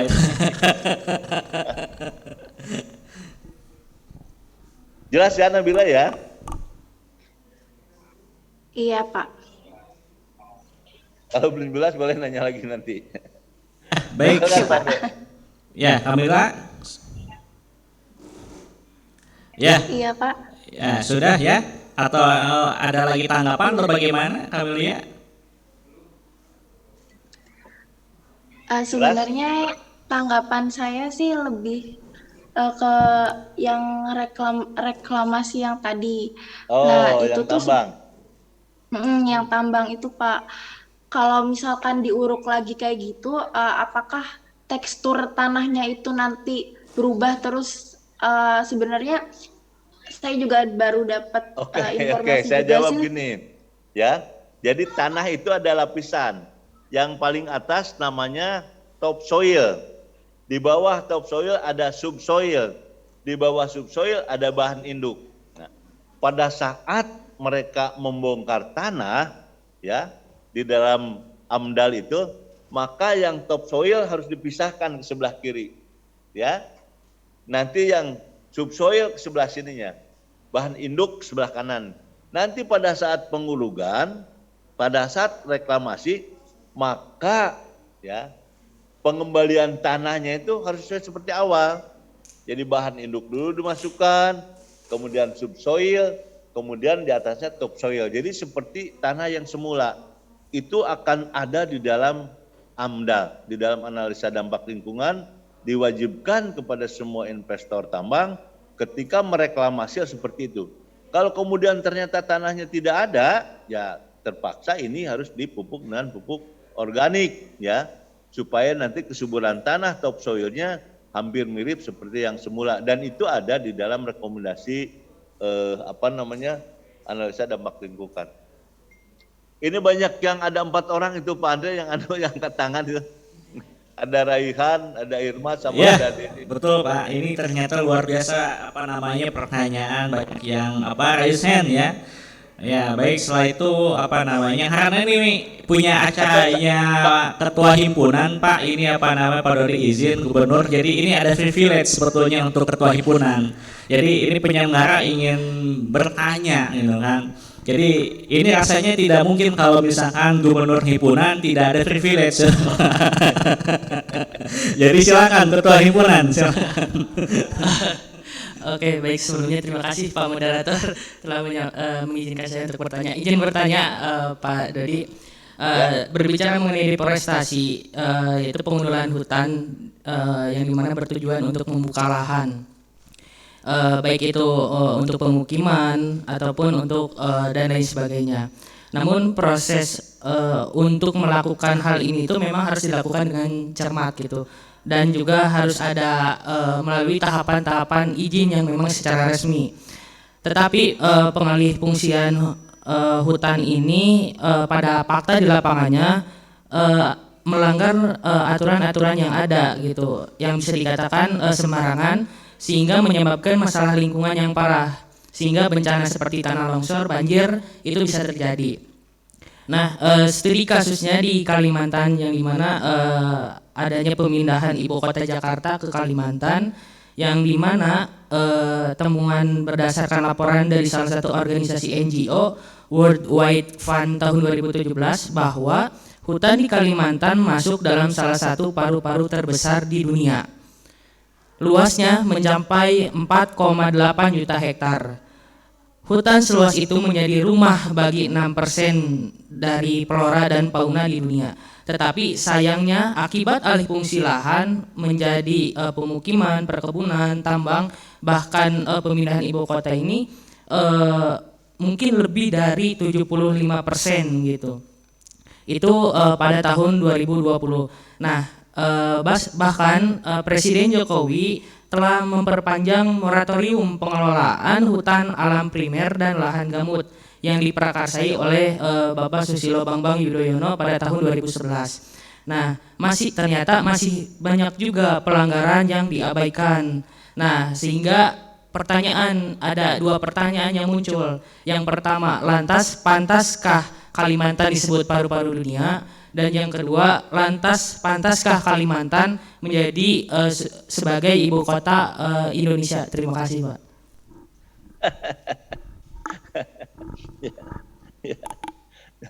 Mau dijawab atau yang lain dulu, Pak Moderator? Silakan Pak, mungkin langsung aja. dijawab lebih Atau bagus. gini, Pak, saya kebetulan hanya bisa jam 3 kurang 1/4 ini. Wah, Karena iya, jam 3 saya jam 3 ada rapat. Ya. Yang lain anu aja deh tertulis ya. Ya, boleh nanti supaya nanti bisa diakomodir Pak, terutama nanti apa yang ditanyakan dan mungkin Oke, nanti oke. bisa langsung ya. Ya. Bisa untuk Sekarang yang ini dikolektifkan. Ya, Yang baik ini. silakan Pak. Jadi gini, beda antara hutan dengan kawasan hutan. Ya, kalau hutan itu memang ada tegakan, ada tanamannya. Kalau kawasan hutan itu ada kampung, ya.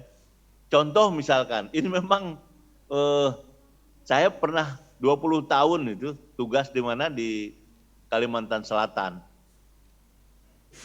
Dengan kawasan hutan, semua penggunaan meratus itu jadikan kawasan lindung. Padahal Pak Andre, sejak tahun 0 orang Dayak itu sudah di situ, ya.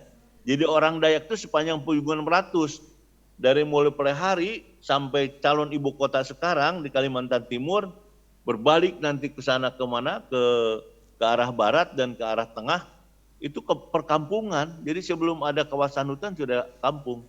Nah itu sekarang diklaim menjadi kawasan hutan. Kemudian terkait dengan paru-paru dunia, benar bahwa Kalimantan itu kebetulan kan Hatilustiwa ini ada di tengah-tengah Kalimantan ya. Saya pastikan hutannya memang sekarang sudah rusak. Rusak kenapa? Antara lain karena HPH yang dulu ya, HPH yang dulu. Tapi saat ini HPH itu sudah di stop ya. Sudah hampir tidak ada lagi HPH, yang ada tuh sekarang HPHTI. Jadi hutan tanaman industri. Jadi kalau dulu itu hanya nebang, sekarang wajib nanam. Nah, kalau catatan dari kawan-kawan dari organisasi NGO itu ya, bisa itu juga benar, bisa juga ini tidak pas. Kita ngelihat di mana saja. Tapi kita pastikan kalau memang tetap Kalimantan ini ingin diajikan paru-paru dunia, khususnya daerah-daerah pegunungan harus kita pertahankan sebagai hutan, bukan sebagai kawasan hutan, sebagai hutan. Tapi pada daerah-daerah yang kelerengannya 0 sampai 15% sebenarnya tidak masalah ya. Nah sekarang yang kita lihat misalkan di Sintang itu banjir. Ya. Itu kan daerah hutan, Sintang itu daerah perbatasan dengan Malaysia ya, paling ujung di Kalimantan Barat. Ini tadi karena hutannya sudah rusak karena siapa? Juga karena perusahaan, juga karena rakyat ada di situ. Nah, jadi terbalik dengan ibu kota, nah ini sangat politik Pak Andre ini, ya kaitannya dengan masalah politik. Saya agak susah menjawabnya, tapi pastikanlah yang kita ambil di sana sebetulnya bukan hutan, kawasan hutan. Jadi tidak semuanya sebetulnya yang dijadikan ibu kota ini tegakan hutan. Jadi ada beberapa daerah perkebunan juga, ya. Apakah ini layak? Ya, sebetulnya kalau dari segi lingkungan, saya pikir tidak masalah, ya. Tapi kalau dari segi, mohon maaf saya agak mengkritik sedikit, ya, untuk meningkatkan pendapatan di Republik ini, saya kira tidak, ya. Jadi dengan dibangunnya ibu kota di mana di Kalimantan Timur, apa kemudian akan terjadi pemerataan pendapatan? Saya pikir belum tentu benar itu. Ya. Tapi kalau dari segi lingkungan, karena yang dipakai bukan daerah-daerah yang curam, bukan daerah-daerah yang terjal, dan juga tidak sebagian hutan, ini sebetulnya tidak begitu masalah, ya. Karena kelerengan yang dimanfaatkan untuk ibu kota provinsi ini kelerengan 5 gitu sampai 10 lah. Tapi kalau 15 sampai 25, 40 itu kayaknya enggak, karena susah Pak. Ketika kita akan membangun jalan gitu ya, membangun transportasi di daerah yang lereng, yang terjal, itu buang-buang energi susah. Kita bikin pemukiman di daerah terjal ya, seperti kejadian di mana kemarin di Sumedang kan, kena longsor pasti. Nah itu kan pembelajaran pasti bagi investor, nggak mungkin dia bikin perumahan di daerah-daerah terjal seperti halnya kemarin di Sumedang. Perumahan apa itu? Kasihan kan ya masyarakat, dan itu pasti tidak amdalnya dilanggar. Nah untuk ibu kota ini Pak Andre perlu diskusi tersendiri nih ya, karena agak nyerempet-nyerempet ke politik itu. Kalau di ruang terbuka gini takut nanti ada apa? Nah, betul. Ada salah tafsir di ruang terbuka. Kalau di ruang tertutup barangkali bisa kita mendalami lagi. Iya betul. Oke Pak. Ya baik, luar biasa, terutama Pak Dodi selaku pemateri. Betul Pak, memang kalau dilihat ini ibaratkan tanah itu sudah berkapling. Ketika dalam satu aset yang sudah berkapling sebetulnya dengan bagaimana aset yang sudah berkapling. Jadi sangat sulit betul Pak ketika dibuka dalam suatu diskusi publik, dengan terutama rasanya takut ada kata-kata yang tidak tepat nanti. Ya nanti saya kira apa sekarang ini? Anarkis lah, terus apa Pak, terus ekstrim apa tuh? Ya betul Pak. Jadi memang ketika ini suatu hal yang luar biasa, ada suatu ruang untuk terutama mendiskusikan deforestasi dan lainnya, deforestasi.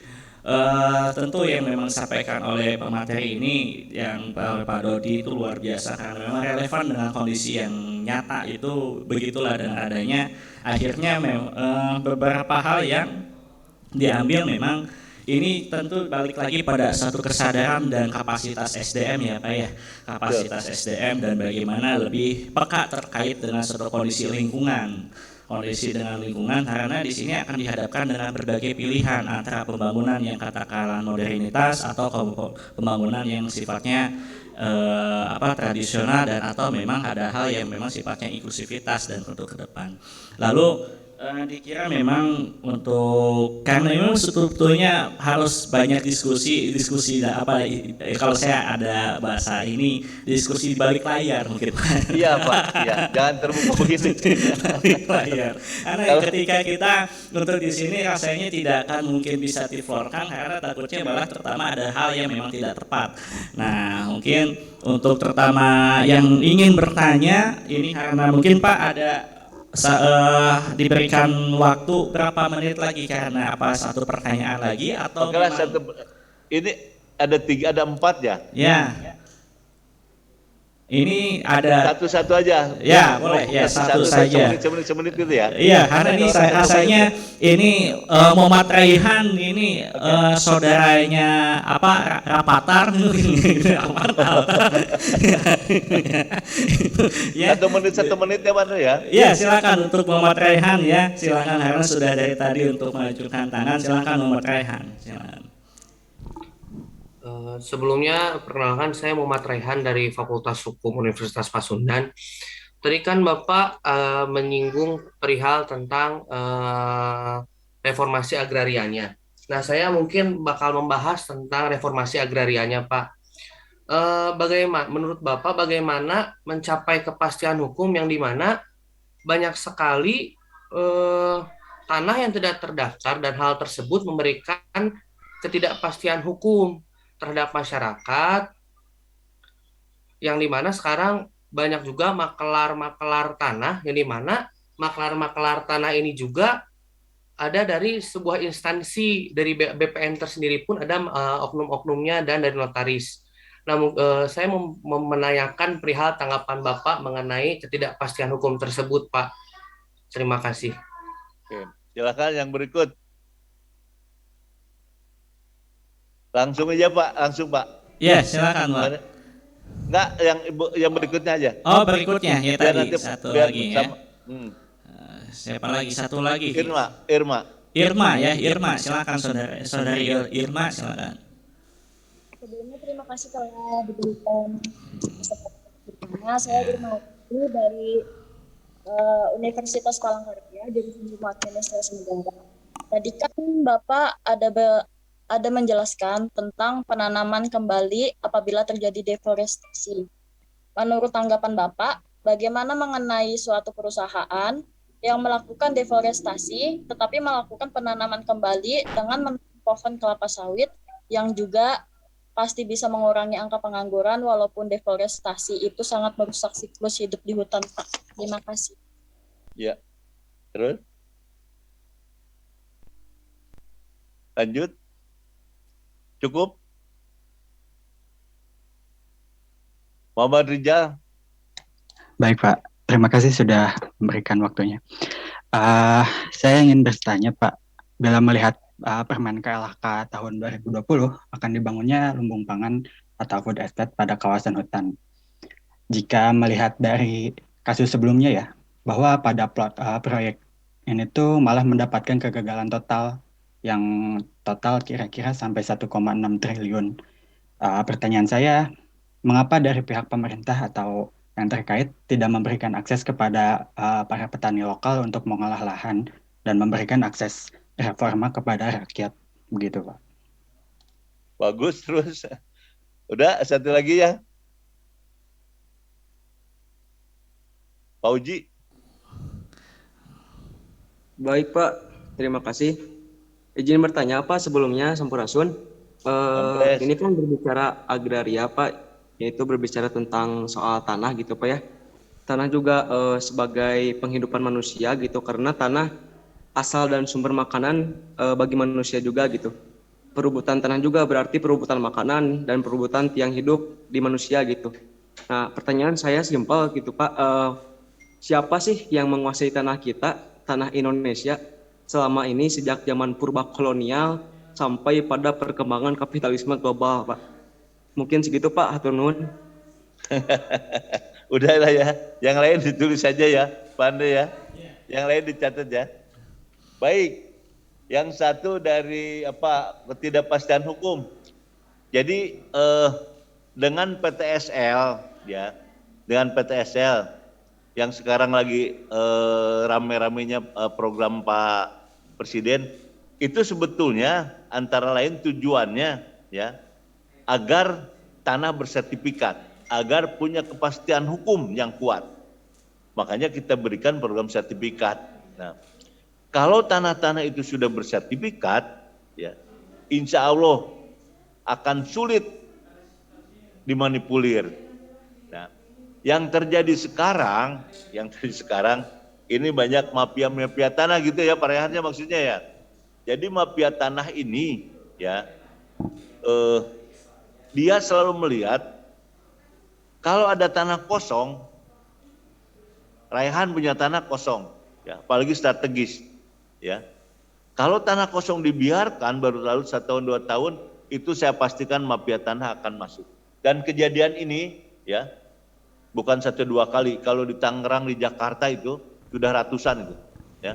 Maka disarankan pertama, setiap pemilik tanah, ya, harus mensertifikatkan dan menjaga, dipatok, diawasi, ya, jangan punya tanah di sertifikat pun enggak, ditelantarkan, itu biasanya akan masuk mafia tanah.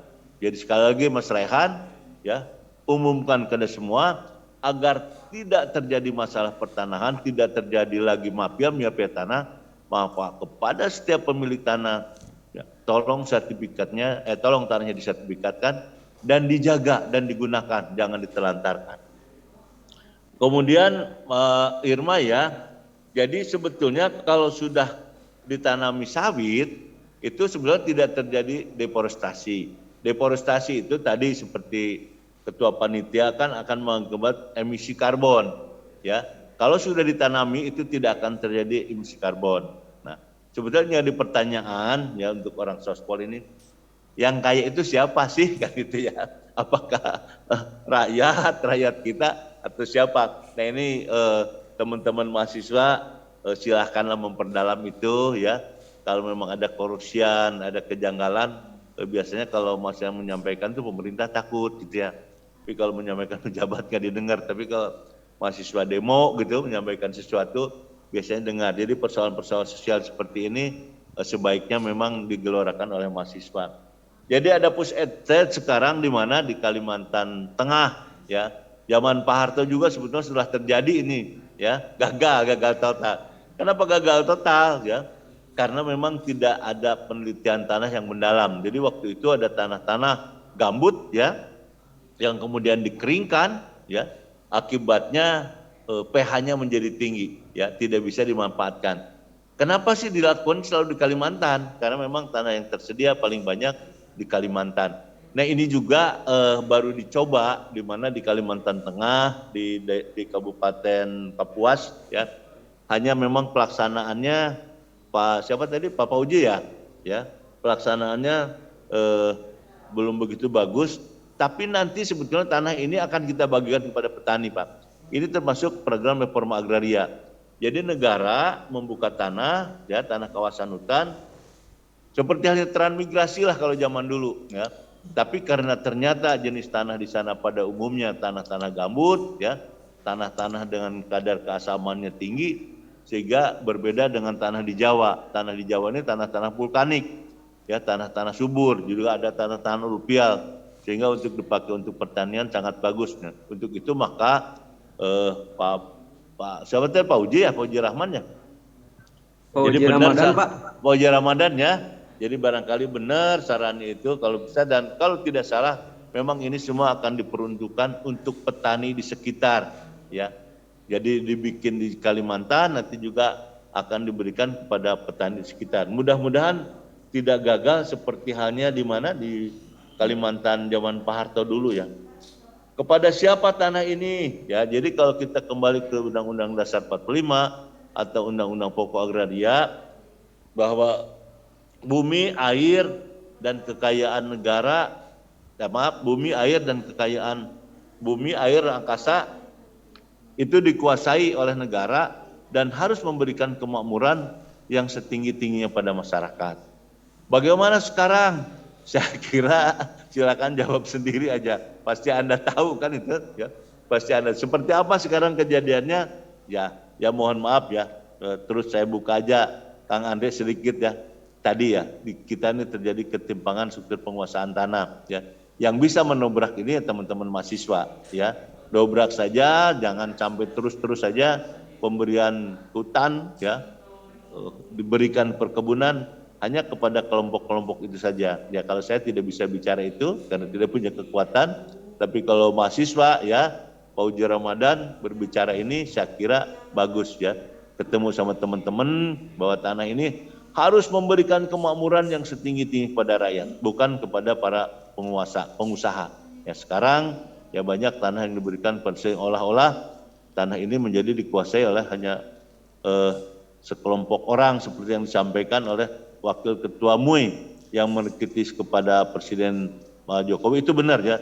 Jadi yang disampaikan oleh Wakil Ketua Umum MUI itu sangat besar bahwa terjadi Gini rasio kita ini di dalam pertahanan sudah seperti itu, yang menguasai pasti orang-orang itu. Sekali lagi saya mohon maaf karena jam 3 ini ada rapat ya, saya harus meninggalkan, dan nanti pertanyaan-pertanyaan saya ada orang Bandung, kalau mau ke Bandung ngobrol di rumah. Biasa teman-teman Kang Ande suka ke Jalan Bungkur, karena rumah saya tidak jauh dari Unpas, berbelakangan dengan Unpas. Biasanya suka ngobrol di rumah, nanti ngobrol di rumah aja sambil ngopi ya. Siap Pak Andre. Ya, mungkin ini terakhir Pak, terakhir dan sekaligus mungkin memberikan closing statement Pak. Legasi apa ketika Bapak hari ini kan kebetulan menjadi terutama pengurus di HKTI Pak? Legasi apa yang akan Bapak berikan kepada generasi muda tentunya ke depan? Kebetulan Bapak hari ini kan di HKTI. Legasi apa Pak yang akan nanti Bapak berikan, dan sekaligus mungkin Pak closing statement dari Bapak. Silakan Pak. Jadi mungkin begini Pak, seperti saya ulangi tadi ya, Atau saya akan menyampaikan inilah. Kebetulan saya orang Cianjur, ya. Ada mahasiswa lulusan IPB, ya. Namanya Sakti, rumahnya di Warung Kondang. Dia tidak punya kantor, ya. Maksudnya tidak punya tanah luas, hanya punya tanah 1 hektar 2 hektar. Tapi sekarang dia berpenghasilan 500 juta per bulan. Kenapa? Dia tadi punya keterampilan. Dia mahir IT, ya. Dia punya jaringan. Saya ingin semua mahasiswa itu di bidang apapun juga usahanya, apalagi di bidang pertanian, ya, karena pertanian itu Pak kebutuhan kita sampai kapanpun pangan itu, ya, tidak akan hentinya. Jadi kalau usaha di bidang pertanian sebetulnya ya sangat menjanjikan, ya, walaupun orang sospol barangkali, ya. Nah sekarang saya kebetulan aktif di HKTI, ya Pak, ya. Kita melihat tadi ada 15 juta orang di Republik ini petani gurem, belum yang tidak punya tanah. Kita pastikan orang-orang itu miskin. Nah kita sekarang sedang berjuang bagaimana agar petani-petani yang putarnya tanah sempit bisa mendapatkan penghasilan harian, penghasilan mingguan, penghasilan bulanan, penghasilan 3 bulanan. Kita sedang memikirkan itu segini, penghasilan harian itu mungkin dia bikin ayam. Jadi telur kan setiap hari tuh, telur setiap hari. Nah, kemudian kandang ayam itu di bawahnya ada ikan, jual ikan, ya, dan seterusnya. Jadi kita sedang memikirkan bagaimana agar petani di Republik ini sejahtera dengan konsep peningkatan kesejahteraan dengan menggali penghasilan harian, penghasilan mingguan, penghasilan bulanan, dan penghasilan 3 bulanan. Barangkali itu Kang Poji, mohon maaf kalau kurang pas, ya. Saya juga pikiran sudah kesana terus gitu, sudah diteleponin. Pak, hatur nuhun Pak. Mangga samulina mangga Pak. Ya, nuhun kesadayana. Nuhun Pak Dodi. Ya, luar biasa tepuk tangan untuk pertama pemateri Ina. Terima kasih atas waktunya. Luar biasa. Baik, mungkin saya menyimpulkan bahwa pertama baik terkait dengan baik, sebelum itu angka lebih baiknya kita sesi dokumentasi terlebih dahulu Pak. Ini sesuai pertama, ya, dengan sekaligus penyerahan plakat, ya, secara simbolis, ya, penyerahan plakat secara simbolis. Jadi dimohon untuk para peserta yang bergabung di Zoom itu menyalakan terutama kameranya, diharapkan on cam, ya, silakan. Di on cam kan terlebih dahulu karena akan terutama penyerahan plakat secara simbolis dan foto bersama, ya.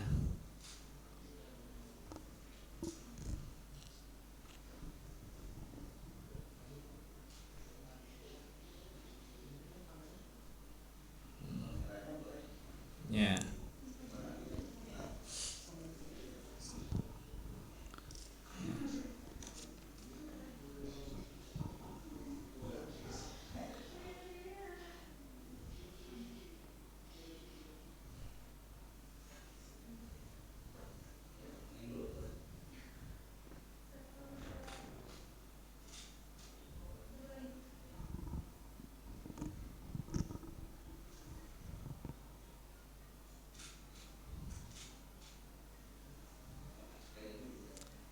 Ya, satu lagi.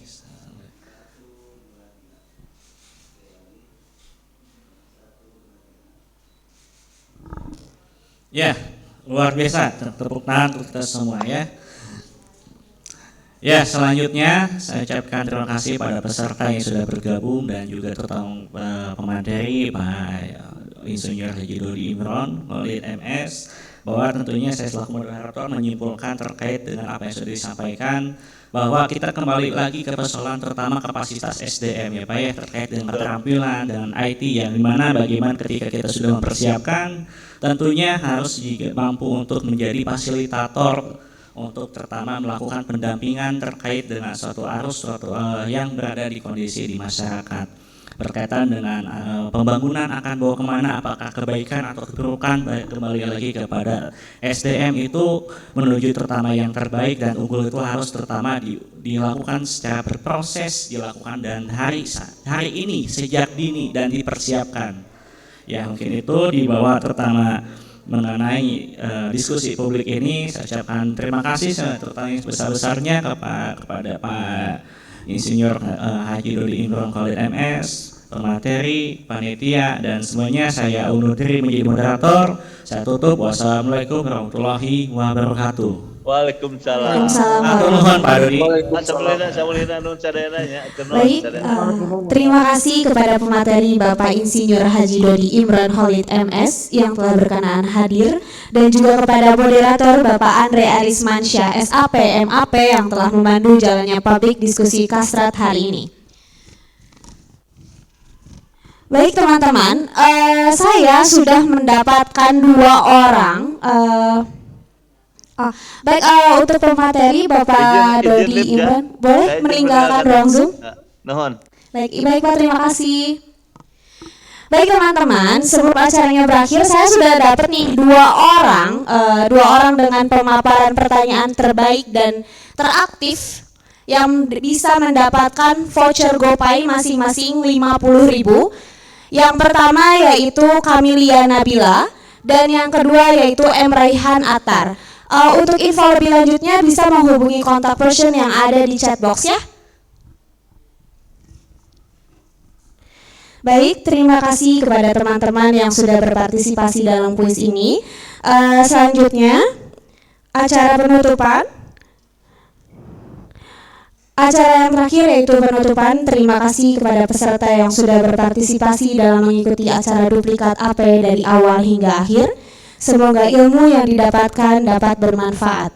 Tidak lupa juga saya ucapkan terima kasih kepada panitia yang sudah menyiapkan acara duplikat AP hari ini sehingga dapat berjalan dengan lancar. Untuk sertifikat akan dibagikan setelah acara ini selesai. Jadi jangan lupa kepada teman-teman untuk mengisi absen yang sudah tersedia pada kolom chat box. Marilah kita tutup acara hari ini dengan mengucapkan hamdalah. Alhamdulillahirabbil alamin. Saya Fadilah Bunga pamit undur diri selaku MC kegiatan hari ini. Semoga semuanya selalu dalam keadaan sehat walafiat. Wassalamualaikum warahmatullahi wabarakatuh.